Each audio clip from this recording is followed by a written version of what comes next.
You ever sit in a room and feel like everyone already decided who you are before you open your mouth? That was me. The black kid in the back of the lecture hall. Always early. Always quiet. Always alone. I didn't grow up with much. No silver spoon. No prep school background. Just me, my mom, a tiny apartment in Newark, and a stack of library books I'd worn the corners off. While other kids were outside playing tag, I was sitting on the cold tile floor, drawing sine waves and factoring polynomials like they were puzzles from God. I don't know when I fell in love with math. Maybe it was always there, humming beneath the noise of the world, waiting for someone to listen. It was safe, predictable. Numbers didn't lie to you. They didn't judge the color of your skin or the holes in your shoes. But people always did. So when I got into one of the most prestigious universities in the country, a place that made my mom cry silent tears of pride when she opened the acceptance letter, I thought maybe, just maybe, I was finally walking into a space where my brain would speak louder than my face. I was wrong. The lecture hall for advanced abstract algebra was stadium-sized. Wooden seats creaked with every shift, and the air always smelled faintly of chalk and expensive cologne. Every kid in there looked like they belonged on a glossy brochure, blazers, MacBooks, voices full of debate club polish. And then there was me. Hoodie pulled over my locks, spiral notebook in hand, pencil sharpened down to stubs. No laptop, no friends, just problems to solve. Professor Emerson was the kind of man who didn't need to raise his voice to command the room. Crisp suits, silver hair, eyes like frozen glass. He walked in like he owned not just the classroom but the concept of knowledge itself. He was brilliant, unquestionably, but cold. Cold in the way that made you feel like if you weren't born inside an ivory tower, you were simply visiting his world on borrowed time. From the first day, I could feel it. The way his eyes swept past me like I was scenery. The way he'd ask the front row questions with easy smiles, and when I raised my hand, if I dared raise it, his response would land like an ice cube down your shirt. "You're reaching too far," he told me once, when I tried to answer a proof differently than the textbook's approach. "Stick to what's written. This class isn't about improvisation." But that's not what math is to me. Math is improvisation. It's poetry. It's jazz. It's breaking apart patterns and building something beautiful from the ruins. Still, I stayed quiet. I solved every problem he assigned. I scored perfectly on every test. But I kept my voice soft, my steps smaller. I didn't want to give him more reasons to look at me like I was pretending to belong. Until that Thursday morning. It was raining, and the windows fogged up with humidity. Emerson walked in with a different energy. Less composed. Something behind his eyes burned with something. Spite, maybe. He clicked the chalk against the board 3 times. Then he wrote it. An equation, so long it took up 2/3 of the board. Dense. Elegant. Brutal. I knew it instantly. I'd seen it years ago in a dusty academic journal from the library's restricted access shelf. A problem that had stumped PhD candidates from MIT and Princeton alike. No one in that room would have been expected to even attempt it. Emerson capped the chalk with a flourish. "Let's do something different today," he said, eyes scanning the crowd like a lion in a cage. "Let's have Mr. Tennyson take a crack at it." I froze. He was looking right at me. "Mr. Elijah Tennyson," he said again, louder now. "You seem to enjoy deviating from structure. Here's your chance to show us all what that improvisation of yours looks like in practice." The class turned. I could feel the eyes. Curious. Amused. Some already smirking, whispering. This was no invitation. This was a performance. A trap disguised as a stage. My legs felt stiff as I stood, climbing down the stairs toward the board, my footsteps echoing like accusations. My palms were slick. My heartbeat rattled like dice in my chest. I picked up the chalk. My fingers trembled. And then, I started to write. Slowly. Deliberately. One line. Then another. Each symbol from memory, each operation from a mental map I'd memorized years ago, not because I thought I'd need it for class, but because I loved the way the problem twisted, then unraveled. At first, they laughed. Quietly. Then they fell silent. Because the thing about math is, it doesn't care who's holding the chalk. Truth is truth. And when it starts to emerge, people feel it. I didn't pause to explain. I didn't look up. I just kept solving. 20 minutes passed. And when I stopped, when I set the chalk down, white dust clinging to my fingertips, I turned around. Silence. Eyes wide. Mouths open. Even Emerson, he didn't move. His lips parted, but no sound came out. Because I had done it. Step by step, I solved the problem. Not a guess. Not a fluke. A full, airtight solution. On the board. In front of them all. I didn't gloat. I didn't smile. I just walked back up to my seat, my heart still racing. And the whispers that followed? They weren't mockery anymore. They were awe. The chalk still clung to my fingers when I sat back down. That soft, white powder, it was like residue from something holy. Like I had touched a piece of divinity and it left its mark. But in that moment, I couldn't feel proud. Not yet. My hands trembled beneath the desk. I clasped them together to keep them from showing. You know that moment right after lightning strikes? That static silence before the thunder rolls in? That was the room. No one spoke. Not even Emerson. He stood there, still holding the chalk cap like it was a gavel he'd forgotten how to use. The problem behind him, solved, mocked everything he'd planned for that day. I watched his throat tighten as he swallowed. His eyes swept the board like maybe, somehow, I'd cheated. Like maybe a ghost had solved it in my place. But the lines were mine. The spacing. The curvature of the integrals. Even the little note at the bottom where I cited a theorem by memory, he knew. He knew it was mine. Finally, he spoke. Well, he said, voice taut. That's an unexpected result.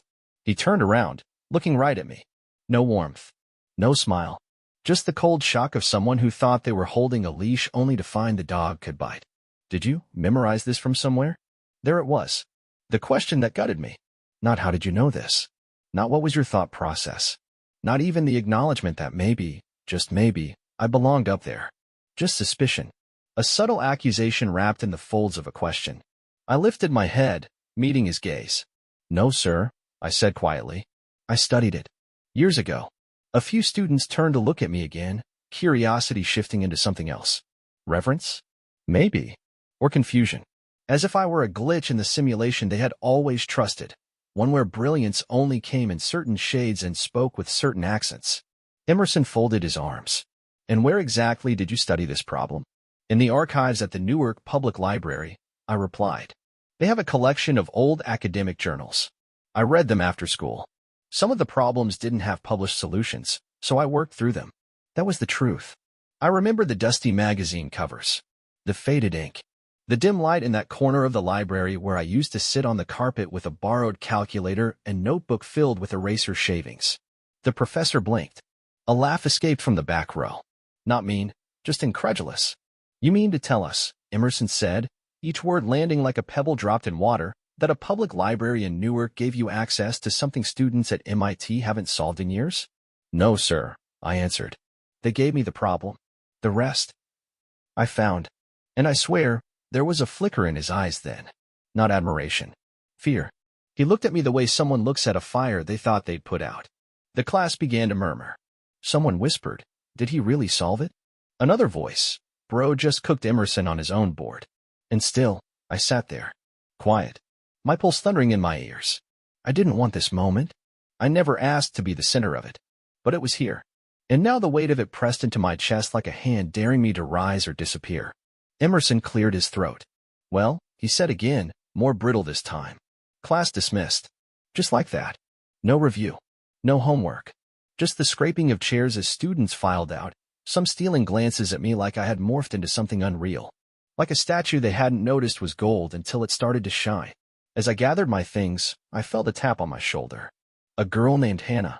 She sat 2 rows ahead of me every week, always typing faster than the lecture itself. That was insane, she said, eyes wide. I mean, how did you even? I shrugged. Just practice. She laughed, shaking her head. You just humbled the whole department. I didn't know what to say to that. So I smiled, nodded, and walked out into the rain. And as I stepped into the gray light outside, hoodie pulled up, notebook clutched to my chest, I heard footsteps behind me. I turned. It was Emerson. His shoes clicked against the stone like a metronome. Elijah, he said, his voice suddenly measured, almost respectful. Yes, sir. He hesitated, as if choosing the next words carefully.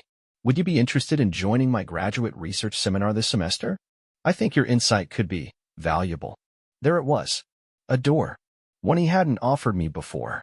I looked at him, the man who only minutes ago tried to dress my silence as ignorance and my confidence as arrogance. And still, I nodded.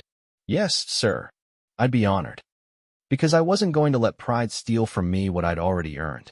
He walked away first. And I stood there, in the drizzle, watching the chalk fade from my fingers.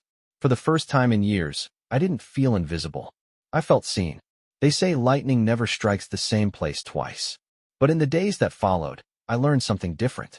When lightning hits, it doesn't need to strike again. It leaves a scar. That classroom, that moment, it left a mark on everyone. But it branded me most of all. I tried to go back to being invisible. Hoodie up. Quiet. Back row. But silence doesn't make you small once people have seen you shake a mountain. On Monday morning, I stepped into lecture early like always, but the front row didn't look the same. It was half empty, a space carved out that hadn't been there before. I wasn't sure if I imagined it until Hannah, same girl from last week, tilted her head toward it with a smirk. Looks like they saved you a seat. I paused, heartbeat tapping against my ribs. Up there. She nodded. Welcome to the front lines. It felt surreal. The same students who wouldn't have noticed if I disappeared the week before were now nodding, greeting me like I'd been there the whole time. A few even asked questions about the problem I solved, trying to wrap their heads around the logic, the theorem, the approach. And I shared what I could. I always had. But back then, no one was listening. Funny how people only care about your voice after you've forced them to hear it. Emerson entered right on the hour. No greetings. No chalk flourish. Just business. I watched him glance at me sitting up front. His expression didn't change, but I could feel the difference. Like we were playing a game of chess now, and he realized the pawn had studied the whole board. Let's begin, he said. Today we're discussing Galois theory. He started writing, brisk as always, but there was no taunt in his tone this time. No baiting. No grand theatrics. Just math. And I thrived in it. Every equation on the board was a language I knew how to speak fluently, even when others were still learning the alphabet. But I didn't interrupt. I didn't raise my hand. I listened, I solved, I absorbed. Because my goal had never been to prove anyone wrong. My goal was always to prove I belonged. But not everyone was ready to accept that. The resentment came quietly. At first, it was the glances. Subtle. Quick. Like I'd broken some unspoken rule. Some kids thought I got lucky. Some whispered I must have memorized the solution. And then came Marcus. He was tall, confident, and the kind of student who always filled silence with certainty, even when he was wrong. His dad was a visiting mathematician from Cambridge. Marcus liked to remind people of that. Often, on Wednesday, during a group discussion, the professor gave us a challenge proof, something difficult, but not impossible. We were told to collaborate. I offered my thoughts, carefully walking through the logic. But before I could finish, Marcus cut in. Right, but I think you're approaching it like a high school exercise. I blinked. How do you mean? You're trying to shortcut the symmetry group, he said, gesturing like he was explaining to a child. You're skipping the foundational step in favor of intuition. He smiled, and the room chuckled with him. I swallowed. It's not intuition, I replied. It's just a different path to the same place. He raised an eyebrow. Or it's a mistake you're confident in. I should have let it go. But something in me clenched, a fist that had stayed quiet for too long. I stepped to the board and rewrote the approach from scratch. Each step, each justification. Annotated, clean, bulletproof. By the time I finished, Marcus was staring. Even Emerson, from the back of the room, had gone still. Because it wasn't just right. It was better. Fewer steps. Cleaner logic. The kind of solution that makes mathematicians hum under their breath. Emerson cleared his throat. Well, that's certainly valid. Marcus didn't speak. He just stared at the floor. And just like that, I felt it again. The shift. Not applause. Not praise. But recognition. Like a light flickering on in people's minds. He's not a fluke. After class, as I packed my things, Marcus walked by me. He didn't look angry. He looked afraid. And that scared me, too. Because I didn't want to be the threat. I just wanted to be seen. Later that night, I sat in my dorm room, the glow of my desk lamp stretching across an open notebook. Equations swirled in the margins, but my mind kept drifting. To my mother. To her hands. Always tired from double shifts. Always calloused from care. To the way she hugged me the day I got my acceptance letter, whispering, "Don't let them make you small." She didn't know about the professor's challenge. She didn't know about Marcus. But I imagined telling her, and I could almost hear her laugh, that soft one she saved for when I outsmarted someone in a spelling bee or chess match. You see, she'd say, they can't stop what God already planted. I closed my notebook and stared out the window. The city lights flickered like stars that had fallen but refused to go out. I thought about how many kids like me never made it to this place. How many gave up because the room was too cold, too loud, too white, too certain they didn't belong. And I thought about that board half covered in chalk, and how, for 1 hour, I rewrote the script. Not just for me, but for every quiet kid who ever loved something so fiercely, the world couldn't take it away. The morning of the colloquium came like winter breath, silent, sharp, and unmistakable. I woke before the alarm. Couldn't sleep. Couldn't stop thinking about the room that was waiting for me. A lecture hall, but not the one I'd sat in so many times, tucked away in the back. This time, I'd be at the front. Not because I was called out, but because I was invited. I wore my best. Not a suit, I don't own one, but a clean button-down, pressed slacks, and the same sneakers I always wore. Scuffed at the edges, but honest. Like me. When I walked into the room, it was half full already. By the time I stepped behind the podium, it was standing room only. And in the second row, arms folded across his chest, sat Emerson. He didn't nod, didn't smile, but he came, and that was enough. I began with no fanfare. No jokes. Just the truth. My name is Elijah Tennyson, I said. And today, I want to talk about what happens when you study the rules so long, so obsessively, that you begin to see where the rules bend. Not break. Not fail. Just stretch. I spoke about logic. Symmetry.